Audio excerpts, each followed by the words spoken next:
Hello and welcome back to my channel. For those of you who are new, hello, welcome here to the I Rock Mind, Body, and Soul channel.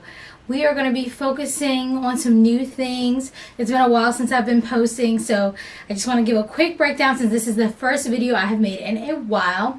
My name is Corey and I am a mom, I am a woman, I am a wife, a newlywed. I also, if I didn't already say, I have a son, and I'm a homeschool mom as well. I'm an entrepreneur. I just do it all, and that's what I wanted this channel to be about, like a woman who wears many hats. So this video today is going to be all about homeschool, thus the title, and we're going to be talking about the curriculum that I am choosing to use for the 2019-2020 school year. Yes, we're already planning it. So this will be the first video. Don't worry, I'm going to do another video on what we used this past school year because this was our first homeschool year. It was interesting, so there'll be another video about that. But this video right now is just talking about what are we using for this year? What are we going to be using? And we're using quite a bit. I will like to say that our family is a academically like charged family. So if you ever if you're new to homeschool, you'll know that there are, well, you may not know, but now you will, that there are some homeschoolers who are more relaxed, some that are classical, some that are all kinds of different theologies. And I like to think of our homeschool as just very academically charged, meaning we're high on academics, we're high on fun, but we're definitely very, very, very structured. And hopefully I'll be making a video soon about how we plan out our days, how I plan. You will get to see my planner mentioned in this video, but I definitely want to make that clear. Like if you are a person who is very minimal, or if you are more relaxed, this may not be the video for you. However, I hope everyone can get something out of it because this is just what my kiddos are doing for the upcoming year. So as I mentioned, I'm a mother of one. My son is 7. He will be going into 2nd grade according to the public school system. However, he is a very advanced 2nd grader, and so he will be doing some 2nd grade work, some 3rd grade work, and some, it depends on who you are. You may think it's a little bit above 3rd grade as well, but everything that he's doing, he's able to do. So just know that. I'm also homeschooling my 11-year-old cousin, who's a girl, and she's 11, but she would be in, what grade would she be in? She'd be in the 7th grade this year. However, we had to drop her down when we first started homeschooling to go do some fundamentals, and so next year she will be in the fall. It's hard to remember these grades. She will be a 5th grader. She'll be doing 5th and 6th grade next school year.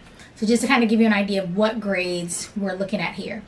So for our core subjects, and I say core, but at this point we're kind of half and half, but a lot of our subjects are done through an online program called Time for Learning. So Time for Learning is not a school, it's just a curriculum, and they offer, I think it's like preschool to 12th grade, language arts extensions, which is like basically your English category, math, science, and social studies. They also offer foreign language. So for the kids, for my son who's 7, he will be taking in Time for Learning language arts and language arts extensions, which basically is English, and he will be taking that in grades 2. He'll be doing 3rd grade science, and he'll be doing 2nd grade math. He'll also be doing Spanish through their foreign language program, which is through Rosetta Stone. And that will be level 1. He'll be finishing that up from this previous school year. Now the other child, I'm trying to think how I would do this, but yeah, the other child, the 11-year-old, will be doing Time for Learning as well. She will be doing 6th grade language arts and language arts extensions, so 6th grade English. She will also be doing 5th and 6th grade science.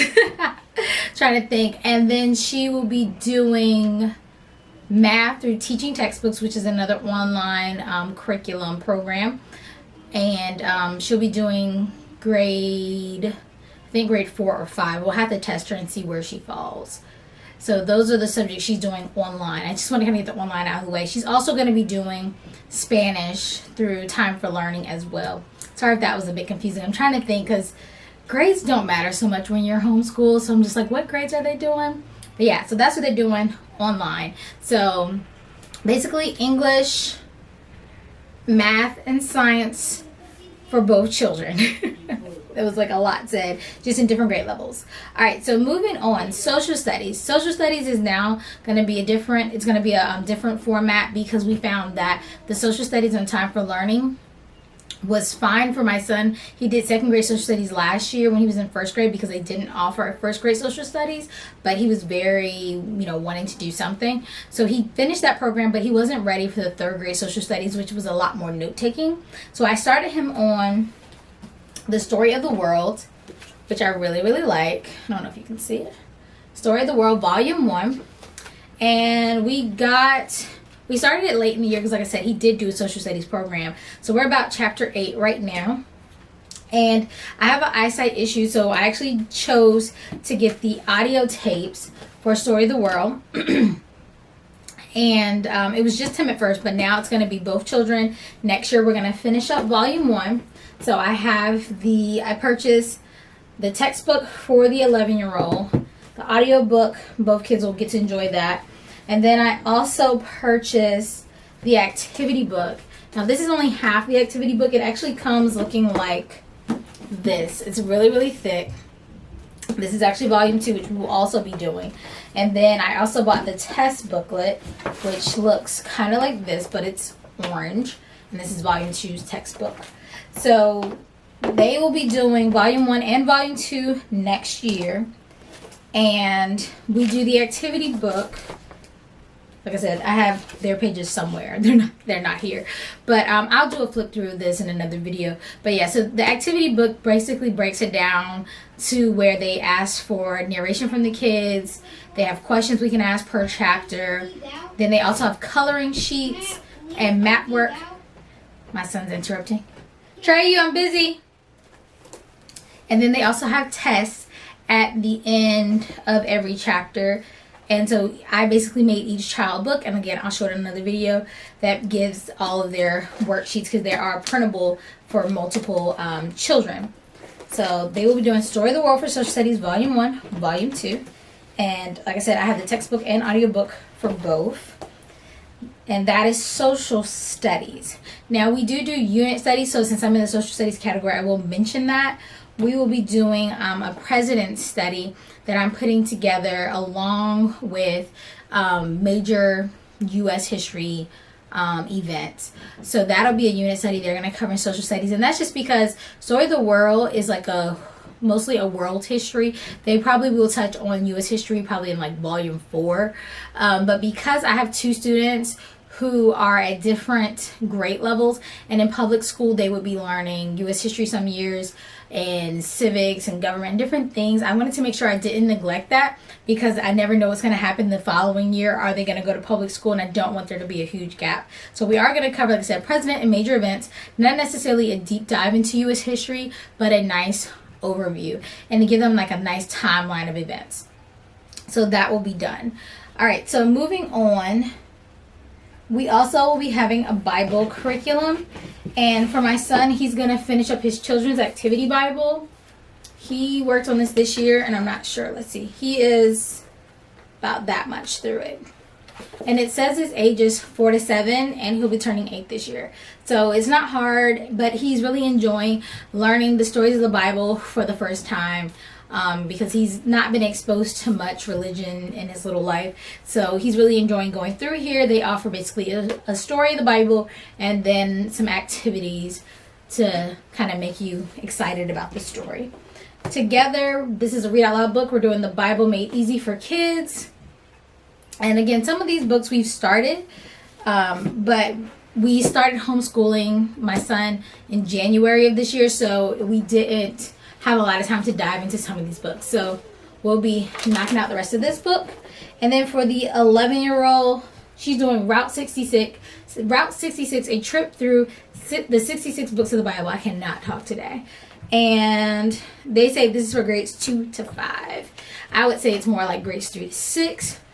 Because you have to be able to reference the Bible and find information in the Bible to complete the pages. Some of the pages, quite a few of the pages. So she'll be finishing that for Bible. And Bible is one of those subjects in our house. We're not a hardcore religious family or anything like that. The kids had an interest, so we just allowed them to learn that, kind of like an elective.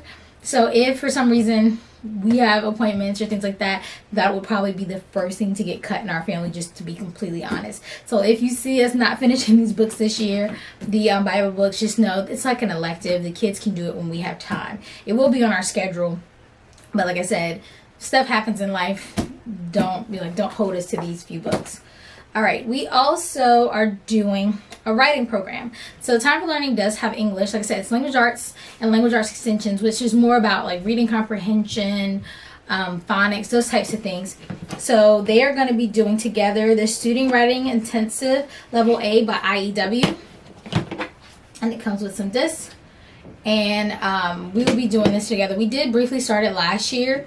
And I realized I have to tweak it a little bit for my son. He's able to understand the concepts and learn what he needs to do. But because his writing is still very slow because of his age and his penmanship just isn't there, we're going to type his final projects versus write them double-spaced because that seems to be hard for him. But he does understand how to do the work, so he'll do his rough drafts. For the 11-year-old, she would do it as normal. This is typically, I believe, grades... I want to say they say to start this in 3rd grade. And like I said, my son's going into 2nd. But I did try him out on this last year, and he did okay. I think we'll be just fine. We are also, and I have everything on this table here, we are also doing a little bit of phonics review. So we're doing Explode the Code Book 2. I think that this may take the children maybe max 5 minutes once a week. And they'll knock this book out in a school year. This is just review. I think it's really great to review the basics for children. I think a lot of the time we expect them to learn a concept and then never forget it. But if you think about it, like how many of us really know the rules of phonics? I don't. So this is a great phonics type book to remember basic things from. We are also going to be working on our grammar because we really want to work on our writing this year. So we're doing also the IEW's Fix It Grammar. We have the teacher's manual along with the student book. And this is just a grammar program, but it's a grammar program where you actually do it more like realistic. You learn how to edit real writing versus just doing activities with grammar, which I think will help them understand what they're supposed to get out of grammar. We also do handwriting. Just move this out my way. We also do handwriting. So my son's finishing up this book, Handwriting for Boys. And I got this on Amazon. And he's finishing this book because he actually had already done Handwriting Without Tears. So this is his 2nd handwriting book of the year. And he started in January. So he'll finish this one. And this is mostly just copy work. And then they will both be finishing their cursive books. They're almost finished with these. Again, they started these very late in the year, so that's why we have some unfinished work. I'm a big stickler on finishing what we start. But yeah, so they'll finish these books probably the first month of the school starts back. So by the end of August, they'll be finished with these. And then they will move on to their 2nd cursive books, which is Cursive Handwriting Workbook for Kids, Jokes, and Riddles. So they'll do that book. And then for my son, when he was in public school, they allowed him to write his letters from bottom to top. And so we've been having a really hard time breaking him out of that habit. But I really felt that he did not need another print handwriting book. Like, he knows what his letters are supposed to look like. He just has a trouble remembering top to bottom. So I got him these Pretty Learning, I think that's what this one's called. Ages 3 to 6, it says. So he's a little old for it. But these are dry erase handwriting boards, basically, like a handwriting book. But it's dry erase. So he has a capital letter and a lowercase letter book. And he will go in here and he will practice his letters. And we'll probably do, when we have spare time, do a letter or two just to kind of jog his memory to start from top to bottom. It's hopefully going to be a fun way to remember because, like I said, he knows how to form his letters. We will also be doing some poetry and free write. So I got the kids these books where they can make their own books and stories. They can draw and write in them. And then I got a book to teach them poetry. Kids poems, teaching first graders to love writing poetry. So I wanted to go down to the basics. So we'll learn different types of poetry and try some ourselves. And then for the 11-year-old, I also have some writing strains for her, just to try some creative writing with her, because the IEW program is a lot of editing or changing pre-written work, and I definitely want to allow them to have some creativity in their work as well. All right. So what else do we have here? We're going to do we have quite a few unit studies, but one of the unit studies we're definitely going to do is health this year. Kids are getting older, they need to know some things, health and safety. So I got these books free. I haven't put my curriculum together for it, but we're going to be using Choosing Good Health. I believe this one's by Abeka. We're going to be using Health, Safety, and Manners, Book 1 by Abeka, and then by Meeks Height Publishing Company, we're going to be using Totally Awesome Health. And I'm basically going to put together a health and safety program for the kids to do a unit study and make sure that we can understand the basic things about health, how our bodies work, how to eat healthy, those types of things, how to be safe and have manners. We also use the Good and the Beautiful units for additional science, and this was a request by the kids. They wanted something more fun. They do all their time for learning independently, so they wanted something they could do together. So we are finishing up arthropods. We actually are about halfway or 3/4 finished with this one. We just stopped for the summer. We hope to get through 2 more next school year, but again, these are just extra. They have a regular science program, but they really enjoy these because they get to do cool little experiments, and they get to have more discussions, and they do projects, and they really enjoy it. So we're doing arthropods right now by the Good and the Beautiful. Like I said, we'll finish this one up, and we will then be moving into space. Let me just grab it for you. And they come like this. They come in like a plastic shrink wrap. And then I make the binders. So the next one we're doing is space. And then I try to have a book for every binder, like a main book we can kind of look at. And so we're going to use the first encyclopedia of space for the space unit. And then we have meteorology, which is probably really shiny because of the camera. But yeah, meteorology. And those are the ones we're doing this upcoming year. If we have time to do more, I have the PDF already of the marine biology one because that one was free. So that might be an option for us if we get that far. But that's what we plan on doing. We also have some resources that I wanted to just show you real quick. They're not curriculum, but they're resources. The Usborne Encyclopedia of World History will go along with our Volume 1 and Volume 2 of Story of the World. And it's so pretty. Like I said, when I do the individual subjects, I will make sure to give you guys flip-throughs of these books. We also have the Usborne Children's Encyclopedia. This is the new edition. And this just has all kinds of things we can learn about. We have the Scholastic Student Thesaurus to help with our writing. And then we also have the Usborne Illustrated Dictionary to work on our spelling. And I really want the kids to work on like knowing alphabetically what is where you can find things. And then lastly, well, actually we got 2 more things. One thing we are using a lot of this year are the Professor Noggin card games. They have different topics. So I have ancient civilization, presidents of the United States history, and medieval times. And I'll probably get some more before the year's out. But these are just going to be extra resources. I am a big, I really love quizzes and tests because I don't understand how you know a child knows something for sure. Like, you can think they do, but until you ask them questions, you don't really know. Because I've thought kids had something and then it's like, oh, you don't have it after all.